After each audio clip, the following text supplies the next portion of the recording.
तो आज हम लोग फ्लूइड मैकेनिक्स का एक ही बहुत इम्पोर्टेंट टॉपिक्स क्या इंस्ट्रूमेंट आपको पढ़ने जा रहे हैं। वेंचुरी मीटर जो बेस्ड है बर्नौली थ्योरम पर। तो बर्नौली थ्योरम पर बेस्ड एक इंस्ट्रूमेंट हम लोग टॉरिसली एक्सपेरिमेंट बनाए थे। आज हम लोग वेंचुरी मीटर की बात करेंगे। तो वेंचुरी मीटर से हम क्या करते हैं, तो स्पीड ऑफ द फ्लूइड निकालते हैं थ्रू ए पाइप, या volume of the fluid through a pipe passing पर सेकेंड, या passing rate of volume passing through a pipe. ये दो चीज़ निकालते हैं। तो वेंचुरी मीटर हमारा एक डिवाइस है, वेंचुरी मीटर। तो वेंचुरी मीटर की बात कर रहे हैं तो किस प्रिंसिपल पर आधारित है, तो ये बर्नौली थ्योरम पर आधारित है। तो बर्नौली थ्योरम में क्या क्या चीज़ था, बर्नौली थ्योरम किसके लिए था, तो इनकम्प्रेसिबल लिक्विड के लिए था। किसके लिए था, कॉम्प्रेसिबल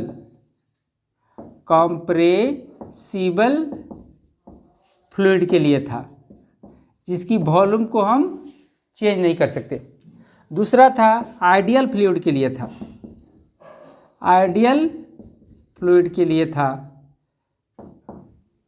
तीसरा क्या है, स्ट्रीम लाइन फ्लो होना चाहिए, स्ट्रीम लाइन फ्लो होना चाहिए। तो स्ट्रीम लाइन फ्लो या स्टेडी फ्लो, टर्बुलेंट फ्लो नहीं होना चाहिए।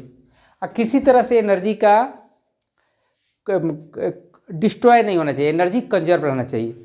तो और वो किस पर बेस्ड था, वर्क एनर्जी थ्योरम पर बेस्ड था। तो ये बात पूरा कंसेप्शन इसमें भी लागू होगा। और उसके बाद हम वेंचुरी मीटर की बात करेंगे। तो ये सारे कंडीशंस इसमें भी फॉलो करेगा। कैसा लिक्विड फ्लूइड होना चाहिए, तो इनकम्प्रेसिबल आइडियल फ्लूइड होना चाहिए। आइडियल फ्लूइड का मतलब जिसमें विस्कस फोर्स 0 होता है, ठीक है, और स्ट्रीमलाइन फ्लो होना चाहिए। तो चलिए इस सब बातों को इसमें कंसीडर करके हम चलेंगे। तो वेंचुरी मीटर क्या है, एक डिवाइस है, ये डिवाइस है। इसकी मदद से क्या करते हैं, तो स्पीड ऑफ फ्लो निकालते हैं। स्पीड ऑफ फ्लो पहला काम करते हैं, और दूसरा निकालते हैं रेट ऑफ फ्लो निकाल सकते हैं, वॉल्यूम पर सेकेंड निकाल सकते हैं, और वॉल्यूम पर सेकेंड निकाल सकते हैं। जो पर सेकेंड कितना वॉल्यूम पास किया, वॉल्यूम पर सेकेंड, ठीक है। तो इसकी मदद से ये काम करेंगे। तो कैसे निकालते हैं स्पीड और कैसे निकालते हैं रेट ऑफ फ्लो, अब इसका पहले एक फिगर बनाता हूँ, कंस्ट्रक्शन को देखता हूँ। तो चलिए बहुत सिंपल कंस्ट्रक्शन हम करेंगे। इसके 2-3 वेराइटी होता है। तो मैं सबसे सिंपल वेराइटी जो बहुत सारे एनसीईआरटी बुक में जो दिया रहता है उसी को करने की कोशिश करेंगे, उसी को कर रहे हैं। तो क्या है ना, एक डिफरेंट क्रॉस सेक्शन एरिया वाला एक पाइप है, जिसमें कुछ पोर्शन पर उसका एरिया ऑफ क्रॉस सेक्शन अलग है, और कुछ पोर्शन पर कुछ जगह पर उसकी एरिया ऑफ क्रॉस सेक्शन क्या है, दूसरा है। इस तरह का है। इसे फ्लूइड फ्लो कर रहा है। कैसा फ्लो कर रहा है, स्ट्रीम लाइन फ्लो कर रहा है। कैसा फ्लो कर रहा है, तो स्ट्रीम लाइन फ्लो कर रहा है। तो हम निकालेंगे जो डिफरेंट प्लेस पर स्पीड क्या होगा और क्वांटिटी ऑफ वॉल्यूम पासिंग पर सेकेंड क्या होगा, ये दो निकालेंगे। तो मान लो ये यहाँ पर प्रेशर क्या होगा, इस पॉइंट पर प्रेशर P1 है, एरिया ऑफ क्रॉस सेक्शन क्या है, तो A1 है, ठीक है। वेलोसिटी क्या है, तो V1 है। और यहाँ पर इसका जहाँ थिनर पार्ट है वहाँ का area of cross section A2 मान लेते हैं। यहाँ वेलोसिटी क्या मान लेता हूँ, यहाँ पर वेलोसिटी V2 ले लेता हूँ, और प्रेशर को क्या ले लूँगा, P2। अब क्या है ना, यहाँ पर एक मैनोमीटर से ये दोनों पार्ट को ऐड करूँगा, कनेक्ट करूँगा, मैनोमीटर से ये कनेक्ट करूँगा, और इसको लो डेंसिटी वाले लो डेंसिटी वाले किसी फ्लूइड से इसको कनेक्ट कर दूंगा।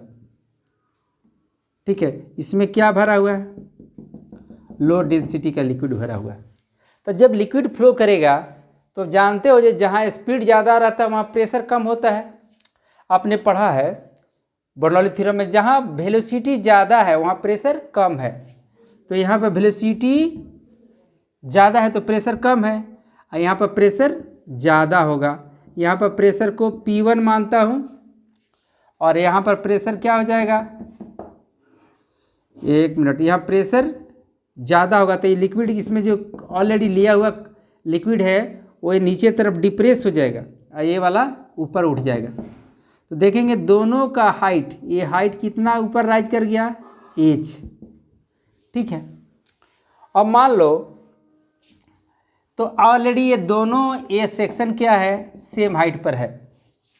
तो चलिए अब बात करते हैं बर्नौली थ्योरम के हिसाब से यहाँ पर क्या होगा, और यहाँ का प्रेशर, यहाँ की जो एनर्जी का रिलेशन होता है, प्रेशर एनर्जी, काइनेटिक एनर्जी और potential energy, kinetic energy. Potential energy तो सेम होगा क्योंकि इसकी हाइट सेम है। तो हमारे पास फार्मूला था P1 और क्या था? रो GH1 plus half rho V1 square. Pressure energy per unit volume, ये क्या था? Potential energy per unit volume, kinetic energy per unit volume. कहाँ के लिए? तो area of cross section A1 के लिए। और A2 के लिए क्या हो जाएगा? तो 1P2 रो GH1 ही यहाँ पर भी रहेगा, क्योंकि यहाँ जितने हाइट है किसी जगह से, वो हाइट यहाँ पर भी H1 है, तो यहाँ पर भी क्या है? हाइट है, ये H1 ही है। तो यहाँ पर रो GH1 of half rho V2 square हो गया। तो ये वाला टर्म तो कैंसिल हो जाएगा, काहे कि पोटेंशियल एनर्जी तो सेम है, क्योंकि लिक्विड सेम हाइट पर ऊपर उठा हुआ है। तो चलिए अब P1 P2 को क्या लिख सकता हूँ? अब उधर ले जाऊँगा, half rho V2 square minus half rho V1 square हो गया। चलिए ठीक है, अब क्या है, इसमें हाफ रो को तो कॉमन ले सकता हूँ, हाफ P1 माइनस P2 ले लिया, हाफ रो तो कॉमन आ सकता है ना, तो क्या आएगा? V2 स्क्वायर माइनस V1 का स्क्वायर। ठीक है, अब मैं इसमें से V1 स्क्वायर कॉमन ले लेता हूँ, क्योंकि हमको मान लो V1 ही निकालना है। यहाँ पर स्पीड क्या है? V1 है, V1 निकालना हो या V2 निकालना, तो V1 कॉमन ले लेता हूँ। P1 minus P2 half rho V1 square common ले लिया, तो क्या हो गया? V2 का स्क्वायर माइनस V1 का स्क्वायर माइनस 1, ये हो गया। अब क्या है, ये इक्वेशन ऑफ कंटिन्यूटी भी आपके यहाँ पर आएगा। इक्वेशन ऑफ कंटिन्यूटी क्या बता रहा है? A1 V1 बराबर A2 V2। ये जो वॉल्यूम है 1 सेकेंड के लिए है, फॉर 1 सेकेंड। अब क्या है ना, ये वॉल्यूम हो गया, वॉल्यूम ऑफ फ्लूइड फ्लो पर सेकेंड की बात आ गई।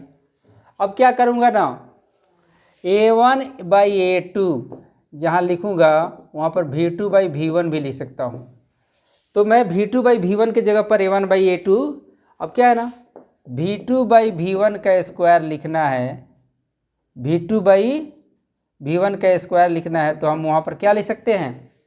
A1 का स्क्वायर बाई A2 का स्क्वायर लिख सकता हूँ ना।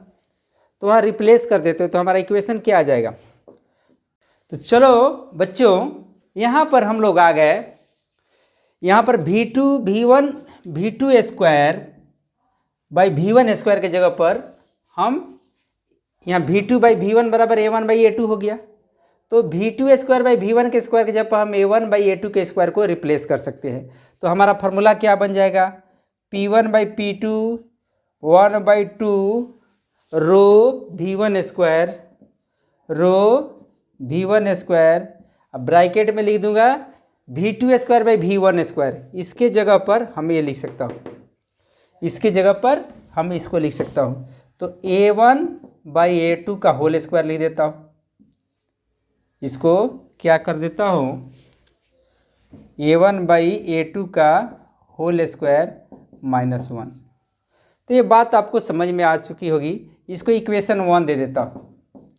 अब क्या है ना, यहाँ पर जो प्रेशर हुआ तो इसमें प्रेशर के लिए यहाँ का जो प्रेशर डिफरेंस हो गया P1 - P2 के चलते, वो क्या होगा, इन द मैनोमीटर में प्रेशर डिफरेंस के चलते क्या लिखेंगे, इन द मैनोमीटर। तो इस चीज़ को हटा देता हूँ, इधर का चीज़ को मैं एक्सप्रेशन को हटा देता हूँ ताकि हमारे पास कुछ लिखने के लिए जगह मिल जाए। अब क्या है ना, अब ये लिक्विड कॉलम में हाइट इतना हो गया, तो यहाँ पर प्रेशर क्या होगा, तो अब pressure in the manometer due to pressure difference क्या होगा, एच रो, किसका रो, तो इस लिक्विड का डेंसिटी, मैनोमीटर में जो लिक्विड लिया हुआ ना, फ्लूइड लिया हुआ उसकी डेंसिटी एच रो और जी। तो मैं क्या कर सकता हूँ, P1 और P2 की जगह पर इसको रिप्लेस कर सकता हूँ। तो ये हो गया 2, तो फ्रॉम 1 and 2 क्या, P1 - P2 की जगह पर, P1 - P2 की जगह पर मैं क्या रिप्लेस कर सकता हूँ, एच रो एम जी, जहाँ रो एम क्या है, तो density of the fluid taken in the manometer, G क्या है, एक्सीलरेशन ड्यू टू ग्रेविटी। तो मैं इसको रिप्लेस करता हूँ, तो 1/2 रो V1 स्क्वायर, यहाँ पर क्या हुआ, A1/A2 का होल स्क्वायर -1 ये है, और इधर है एच रो एम, यहाँ पर जी। तो क्या करूँगा, V1 स्क्वायर हमको निकालना है, तो क्या निकालूँगा, ये 2 उधर जाएगा, 2H रो एम जी हो गया, और क्या आएगा, रो नीचे में आएगा, रो एम क्या है, तो material fluid taken in the manometer उसकी density, rho a density of the fluid, और क्या बचेगा, नीचे में आएगा A1/A2 का होल स्क्वायर -1, ये आ गया। ठीक है, अब यहाँ पर यदि मैं V1 निकालूंगा तो क्या लिख सकता हूँ, तो V1 निकालूंगा तो उधर रूट हो जाएगा, V1 निकालूंगा तो क्या हो जाएगा, रूट हो जाएगा। तो मैं V1 हमको निकालना है, तो V1 निकाल के लिख देते हैं। तो V1 बराबर क्या होगा, √2H रो एम जी, नीचे में क्या होगा, ये भी रूट के अंदर ही आएगा, कहे कि रो पर भी रूट नहीं था, स्क्वायर नहीं था, तो रू हो गया, और यहाँ पर हो गया A1/A2 का स्क्वायर -1, ये आ गया। अब क्या है ना, इसको इसी तरह रहने दे सकता हूँ।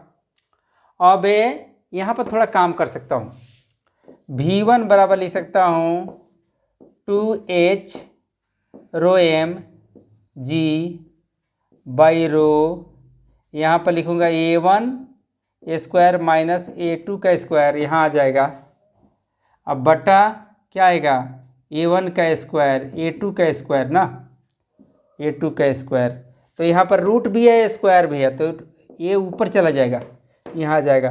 तो V1 बराबर क्या हो गया, A2 √2H रो एम जी और रो A1 का स्क्वायर -A2 का स्क्वायर, ये एक्सप्रेशन हो गया। अब क्या है, यदि हमको वॉल्यूम निकालना है तो वॉल्यूम बराबर क्या होगा, इसको फिगर को मैं हटा देते हैं। वॉल्यूम बराबर क्या होगा, तो आपको मालूम है वॉल्यूम बराबर क्या होता है, by equation of continuity volume flow पर सेकेंड बराबर क्या होगा, A1 V1 बराबर A2 V2, ये हुआ वॉल्यूम फ्लो पर सेकेंड। तो हम क्या करता हूँ ना, A1 V1 ले लेता हूँ, इसको वॉल्यूम फ्लो रेट पर सेकेंड लिख देता हूँ। तो हमको फ्लो अब रेट फ्लो वॉल्यूम फ्लो का रेट निकालना है, तो हमको A1 V1 चाहिए। ये वॉल्यूम फ्लो पर सेकेंड चाहिए, तो हमको क्या चाहिए A1 V1 ना। तो A1 तो लिख दूंगा, अब V1 के जगह पर क्या लिखूंगा A2 आ जाएगा, और रूट में ये सारा चीज़ लिख दूंगा 2H rho m G divided by rho, यहाँ पर क्या आएगा A1 का स्क्वायर माइनस A2 का स्क्वायर। अब क्या है ना, इस फार्मूला को और मॉडिफाइड पर कभी कभी ज़रूरत पड़ेगा दूसरे ढंग से, तो हम इस तरह से भी लिख सकते हैं। क्या लिख सकते हैं, तो मैं उसको आपको बताने जा रहा हूँ। अब क्या है ना, आपको मालूम है ये P1 माइनस P2 के जगह पर क्या लिखे थे H रो m G, तो H रो m G यहाँ पर है ना, इसके जगह पर हम P1 माइनस P2 भी लिख सकते हैं। तो वॉल्यूम फ्लो पर सेकेंड क्या हो जाएगा A1 A2 root under 2 P1 minus P2, ऐसे भी ज़रूरत पड़ेगा तो बहुत जगह न्यूमेरिकल की ज़रूरत पड़ती है, तो हमें ऐसे लिखना पड़ता है A1 का स्क्वायर माइनस A2 का स्क्वायर, तो इसको भी लिखा जा सकता है। तो मैं समझता हूँ कि ये वीडियो आपको बहुत अच्छा लगा होगा, अब बहुत आसानी से समझ में आ गया। वेंचुरीमीटर के द्वारा हम क्या निकालते हैं, rate of flow of volume, speed of flow और वॉल्यूम फ्लो पर सेकेंड, यानी रेट ऑफ फ्लो को निकाल सकते हैं। तो मैं समझता हूँ कि वेंचुरीमीटर बहुत आसानी से आपको समझ में आ गया होगा। तो हमारे वीडियो को लाइक कीजिए, सब्सक्राइब कीजिए हमारे चैनल को, और हमारा मनोबल उठाइए और आप इससे लाभ उठाइए। Thank you. जय हिंद, जय भारत।